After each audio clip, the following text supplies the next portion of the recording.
Ask any Cardinals fan, and they would tell you that Yadier Molina and Chicago Cubs don't belong in the same sentence unless that sentence is, well, something like Yadier Molina with another big hit as the St. Louis Cardinals beat the Chicago Cubs. That's really the only example that you want to hear. But recent article from The Athletic suggests that maybe someday there could be another way that these two could match up. We'll talk about it coming up on B-Schaeff Daily. What's going on, everybody, and welcome into this edition of B-Schaeff Daily. Brenden Schaeffer with you. It is the evening hours of Tuesday, March 11th, 2025, and we're talking about a pie-in-the-sky hypothetical here, but I had to gauge the responses from Cardinals fans on this one. Put yourself in this world where Yadier Molina would be the manager of the Chicago Cubs. Sit in that for a moment, let it marinate, and let me know how you feel about it. Probably not very good. And before we get too deep into this, no, I'm not saying that this is necessarily a distinct possibility, but it was Yadier Molina himself in an article in The Athletic where he talked with Katie Wu, who maybe made the suggestion that he would be open-minded to such a scenario. We'll contextualize exactly what that was from and talk a little bit more about the topic at hand, which is, yeah, someday it seems like Yadier Molina would want to be a big league manager. We already know that Albert Pujols has expressed the desire to be a big league manager someday. We know that both players are iconic figures for the St. Louis Cardinals. We also know that the St. Louis Cardinals currently have a manager. So what gives? Well, we'll get into it tonight on B-Schaeff Daily. Cardinals, we could talk a little bit about the Cardinals game from Tuesday if we wanted to. Probably don't want to. Spent time yesterday discussing Sonny Gray giving up home runs recently, how it was a trend that carried over from last season, at least so far in his early spring games. Sonny Gray now has said, he's working on things. It's still the early portion of spring, and like I said yesterday, let's see how his next couple of starts look before we panic too much, because I think you'll see Sonny Gray hopefully look a little bit better, but also lock more into his regular season form the closer to March the 27th we get. But Eric Fedde was the starter for the Cardinals on Tuesday, and he had sort of a similar line, giving up 3 home runs in his outing, as maybe a similar story, still working on some things in the early portion of spring. But it was an ugly line. 4 innings pitched, but allowing 7 hits, allowing 6 earned runs, 3 of those home run balls contributing to the line there for Eric Fedde, whose ERA is at 6.30 for the spring season. Cardinals lose 12-5, just not a lot going on. There's a few guys in this lineup who do have some pretty solid batting lines, and hopefully guys like Ivan Herrera, Wilson Contreras can continue that into the regular season. Got to see little J.J. Weatherholt again. And by the way, as much as I am excited for J.J. Weatherholt, I don't want to come off as not being excited. I do feel like I have to be the voice of reason when people say, oh, he's ready. What are the Cardinals doing? They're not giving him a chance to be on the big league team out of the break. You got to slow down a little bit. He's hitting 100 for spring with a 558 OPS. Was 0 for 2 today, did score a run, though, reached base via walk. I think Weatherholt is going to be a very good big leaguer. I think it's going to happen sooner than later, but that timeline is not March 27th of 2025, and it's not probably any date in 2025. Could we see him by 2026 if he has a really good summer? Yeah. But the J.J. Weatherholt hype, I think you're going to have to at least pace it out a little bit more, at least for now. So that's really all I have to say about today's game. We can jump right into the pie-in-the-sky hypothetical stuff, but I felt like maybe I should at least bring up what's going on with the team. It's still early. People get tired of hearing that, especially as the on-field results don't look great. I think people really get tired of hearing it, but it's still true, and it's early in spring. Now, it's getting to be where it's not anymore. We're pretty soon going to be maybe we are already to that halfway point in the spring, but you get to the final couple weeks, which we're embarking upon now, and you start to look a lot more like what you're going to look when the regular season gets here. So after today, let's say after Wednesday, I'll really start to dig in a little bit more on the day-to-day with the team. But for now, it's still kind of wait-and-see mode. You're feeling your way through things. They're playing a lot of the guys that are not going to be part of the regular team. The closer you get to the season's beginning, the more you'll see guys that are going to be part of the regular team or really down to the nitty-gritty of the competition for the guys that are in it. I think we're about due for another maybe roster update here in the coming days where you'll see some more guys head to minor league camp, thin the herd a little bit, so to speak, and start to narrow it down where guys are going to play a little bit deeper into games, getting their bearings for sure. But the regular season is not too far away at this point. By the time you're listening to this, it's probably March the 12th, which is Wednesday.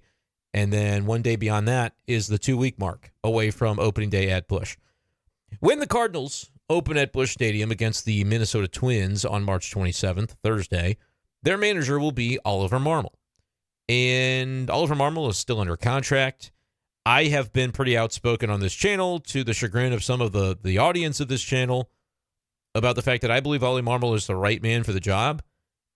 I think he does a lot of things really well. Bullpen management was what we highlighted a lot from last year that I think really kept the Cardinals above 500. I think if you had an average management of the bullpen as the performance from the field manager last year, I don't think that's a team that gets 83 wins. I think they end up a little bit less than that.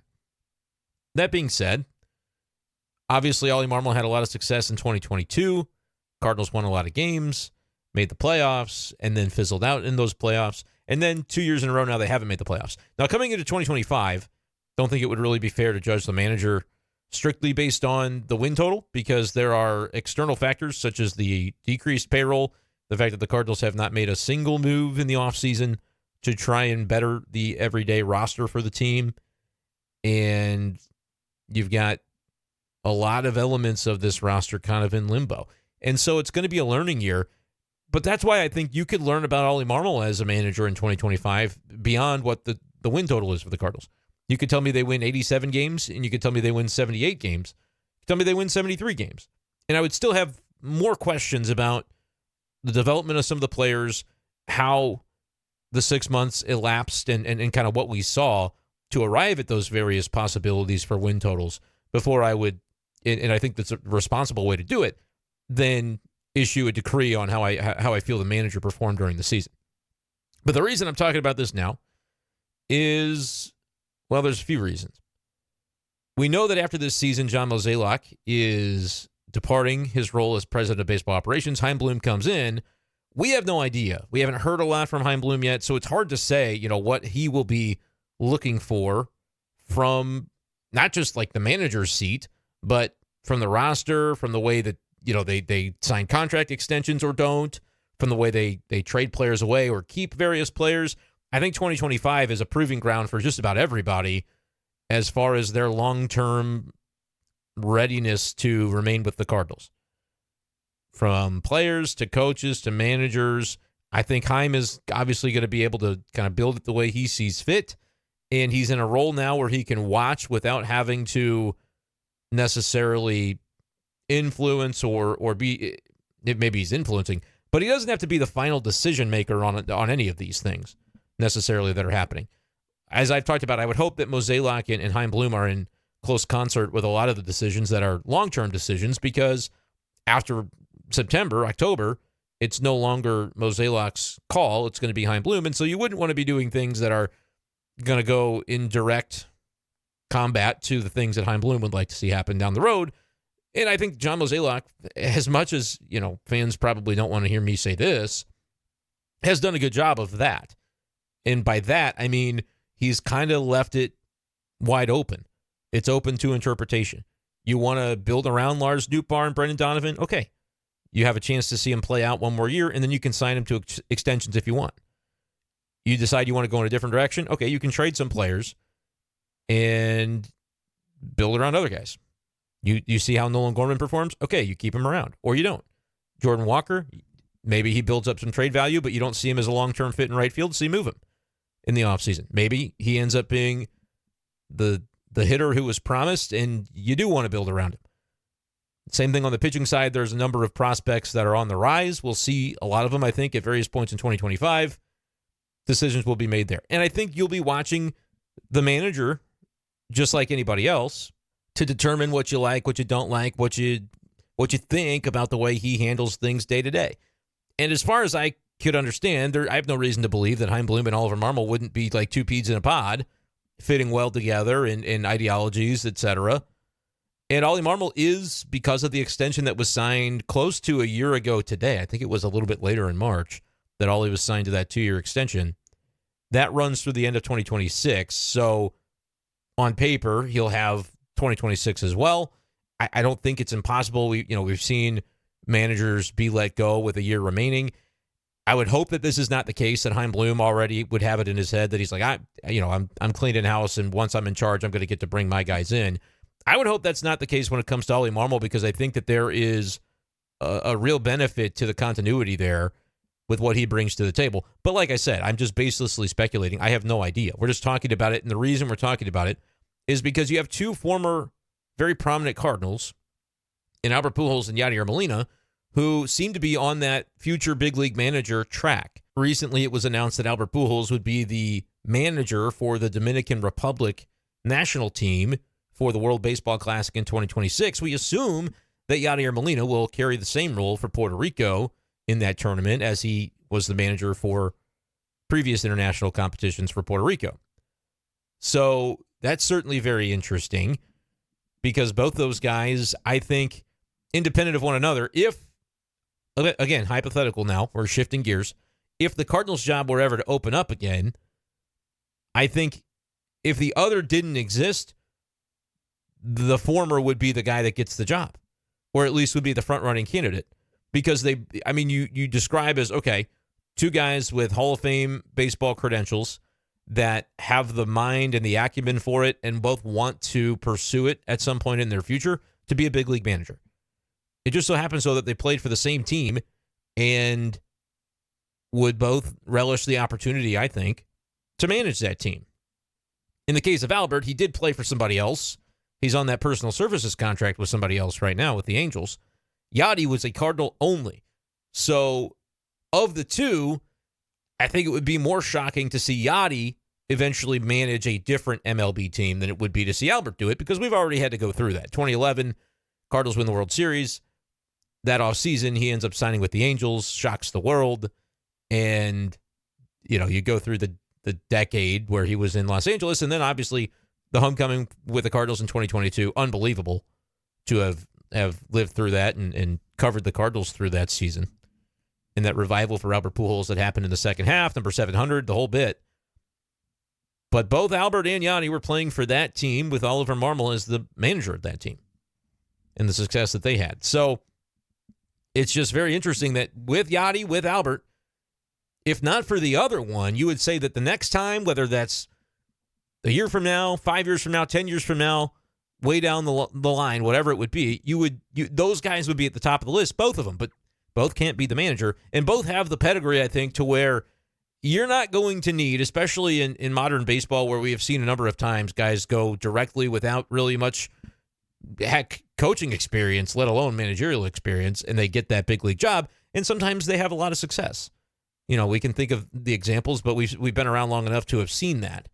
And so I don't think, especially with now both will have had by the time, again, we don't know if and when this would ever come to fruition, but both are going to have that managerial experience in international competition.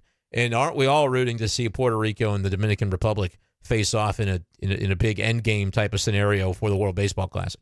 I don't know the way the pools work. I don't know the way the brackets will work for that tournament, but you want to see Yadi and Albert managing against one another. That would be so cool in 2026. But with the news coming out recently about Albert taking that role as the Dominican Republic manager for the upcoming international competition in the 2026 World Baseball Classic, comes now a recent article from Katie Wu with The Athletic, where she got a chance to talk with Yadier Molina. The article is titled, Yadier Molina Talks Family, Future Manager Aspirations in His Absence from St. Louis. So Katie making news again. The big quote that comes out of this one, because really people had not heard from Yadi recently, and it was cool. Definitely recommend the article, where it turns out he and his family have moved to Austin, Texas. His son, who's 16 years old, is a catcher just like Yadi and playing out there at Lake Travis High School. And Austin is the happening place to be. Now I'm kind of jealous because I moved down to that area for about a year and a half and miss it. But alas, it's baseball related that the Molinas ventured to ATX. And Yadi talks in the article a lot about relishing the opportunity now he has time to be with his family and to be with his children and his wife. And it's something that he, obviously, with that lengthy MLB career, from spring training to late October, a lot of times you don't have that time. And so now he's taken that step back. He has not shown up right at any of the Cardinals events after he was kind of air quotes hired as a advisor. And I guess technically he still is one, but he's not been in person for any of those events to this point. And so that comes with the familial responsibility. That's the way he's choosing to spend his time now, and can't blame him, right? It's also interesting, though, that like the job that he would want has not come open. So it's fair to wonder, like, is he kind of biding his time?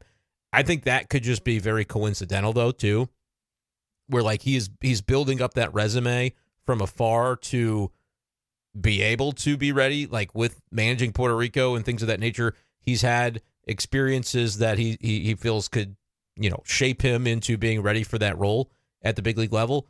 And obviously I think the Cardinals role would be a dream job, but there's not a job opening at this point. And so it's kind of like, it feels like this unspoken tension a little bit, right? Where, well, okay, let's just, very nice to be able to coach his kids and be around and see his son playing, and would not be surprised to see his son as a college baseball stud and a draft prospect sooner rather than later. Maybe, he even forgoes the college opportunity if he's drafted high enough. That'll probably be a year or two down the line. I don't know exactly where he's at in that process, but I would not surprise anybody, right? So that makes perfect sense for the way Yadi is choosing to spend his time at this point. We've got, the jokes have been made about it for sure, but when you get a chance to kind of sit down and read him in his own words talking through the dedication he has to now that he's retired, being able to spend this time with family, I do not think it's all too dissimilar to Matt Holliday saying, hey, I'll be the bench coach, and then going, wait a second. It sounded good, but I've been in this go mode for my whole professional life, and I don't have to do that now. And there are things at home that I'm going to miss if I do that. And so I feel like it was not necessarily any different with Yadi when it comes to, the advisor thing sounds great. I want to keep my foot in the door with the Cardinals and in Major League Baseball. And then you step back after maybe you agree to do something like that, and you go, now, wait a second. Is this really the thing I want for my life right now? Can't blame him at all. So that's kind of where he is, and we'll see. I didn't end up at spring training this year. We'll see if he ends up making it back to Busch at any time soon. It could go either way. But the money quote, and I said Katie, does a great job making news. She made news with this one because Yadi says of the possibility of managing someday, he'd take any job in the big leagues, but he'd be partial to St. Louis, right? Quote, I'm loyal to the people that helped me out and supported me for many years. I feel like I'm part of the city, even if I'm away from them right now. Cardinals fans love hearing that. But, he continues, but this is baseball, right? If we decide as a family, if I have a chance to manage, I can manage anywhere. I'd manage the Chicago Cubs if they want. So that's where the premise here comes from. Yadier Molina managing the Chicago Cubs. Again, that's not a sentence that I think anybody wants to hear in Cardinals land. But let me know your thoughts on that. And again, out of context, you can make it into a whole spectacle, right? Oh, Yadi said he didn't want to manage the Cardinals. He wanted to go for the Cubs. No. It's respect for the fact that, hey, the Cardinals have a manager right now, which was mentioned, by the way, in the article. If you're wondering, okay, I talked about this tension. I'm not talking about tension between Yadi and Oliver Marmol. It's more about tension of like Yadi's current state in life versus his aspirations to get back into the game at the major league level. I think that's more what it pertains to, because there's a quote from the article where he says the Cardinals have a great manager in Ollie. There are people there that really care and they love to teach. Goes on to talk about the coaching staff.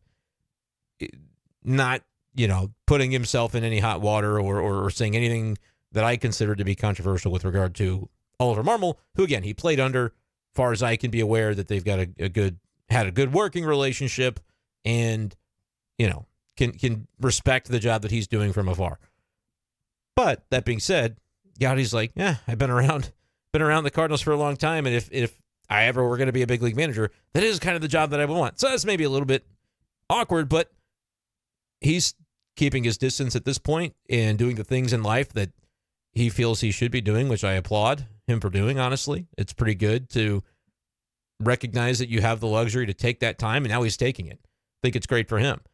And now you're going to see the Cardinals 2025 season play out from afar. But what I think is the most interesting about this is if Yadi's son, who is, I believe, 16 years old now, has a couple years, and then let's say he is drafted out of high school into an MLB organization.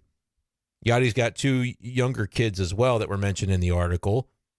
But would that eldest son moving on potentially be the timing where Yadi would go, all right, I'm ready to get back in the game? And at that point, it's whether the Cardinals have an opening for me or anybody does. Hell, I'm showing up to the MLB winter meetings that December, and you know, by showing up, everybody's going to know what that means. Like I'm here to get a job, and he'd probably get one. So that's what's really interesting about it is, you know, I think that the time that he's spending right now seems like he is absolutely thrilled with the way he's spending his time. Probably isn't forever though, right? And so what the timing of that could look like, all of this, as far as the article, the way I was perceiving it in The Athletic, is that there's going to come a time sooner rather than later where Yadi decides he's ready to get back in the game, and whatever the circumstances surrounding the Cardinals or any other major league organization at that time are, I think are going to be what they are. That's baseball, he says. That's business. And it will be very compelling. Because as much as I think there would be a learning curve, and that's going to sound like the wrong phrase, not learning curve, but it would be an adjustment for Yadi to then take on everything that entails being an MLB manager, not just the putting the lineup together and making it bullpen decisions and, you know, dealing with that side of it.